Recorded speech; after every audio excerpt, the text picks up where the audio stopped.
ರಾಯಚೂರು ಜಿಲ್ಲೆ ದೇವದುರ್ಗ ತಾಲೂಕಿನಲ್ಲಿ ಮಾಜಿ ಸಂಸದರು ರಮೇಶ್ ಕತ್ತಿ ವಾಲ್ಮೀಕಿ ಸಮಾಜದ ಜಾತಿ ನಿಂದನೆ ಮಾಡಿ ಅವಹೇಳನಕಾರಿಯಾಗಿ ಮಾತನಾಡಿದ್ದು ಅಟ್ರಾಸಿಟಿ ಪ್ರಕರಣ ದಾಖಲಾದರೂ ಕೂಡ ಇಲ್ಲಿವರೆಗೆ ಬಂಧಿಸಿಲ್ಲ.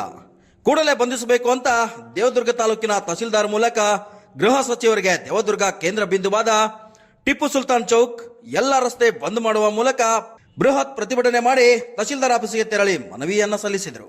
ಈ ಸಂದರ್ಭದಲ್ಲಿ ಶ್ರೀ ರಾಚಣ್ಣ ನಾಯಕ್, ರಾಜನಹಳ್ಳಿ, ಶ್ರೀ ಮಹರ್ಷಿ ವಾಲ್ಮೀಕಿ ಗುರುಪೀಠ ಪ್ರತಿನಿಧಿಗಳು ಮತ್ತು ಮಲ್ಲು ನಾಯಕ್, ಅಖಿಲ ಕರ್ನಾಟಕ ವಾಲ್ಮೀಕಿ ನಾಯಕ ಮಹಾಸಮಿತಿ, ಮಾನಸಯ್ಯ ನಾಯಕ್, ಅಖಿಲ ಕರ್ನಾಟಕ ವಾಲ್ಮೀಕಿ ನಾಯಕ ಮಹಾಸಭಾಧ್ಯಕ್ಷರು, ಶಿವಪ್ಪ ನಾಯಕ್, ವಾಲ್ಮೀಕಿ ನಾಯಕ ಸ್ವಾಭಿಮಾನಿ ಸಂಘ ದೇವದುರ್ಗ, ನಾಗಪ್ಪ ನಾಯಕ್ ನಾಡ್ದಾಳ್, ಮಾಜಿ ಸದಸ್ಯ ಪುರಸಭೆ ದೇವದುರ್ಗ ಹಾಗೂ ಅನೇಕ ವಾಲ್ಮೀಕಿ ಹಿರಿಯರು, ಕಾರ್ಯಕರ್ತರು, ಹೋರಾಟಗಾರರು ಕೂಡ ಭಾಗಿಯಾಗಿದ್ದರು.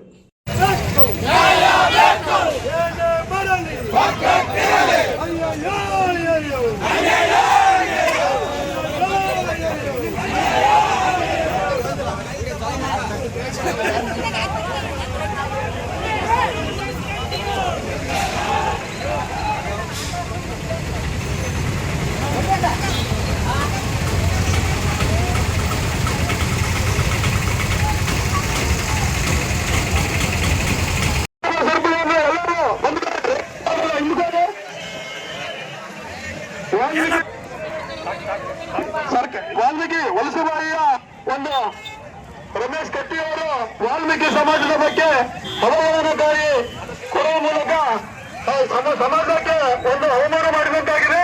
ಹಾಗಾಗಿ ಬಂಧುಗಳೇ, ಅವರನ್ನು ಕೂಡಲೇ ಬಂಧಿಸಬೇಕೆಂದು ನಾವು ಈ ಮೂಲಕ ತಹಸೀಲ್ದಾರ್ ಮೂಲಕ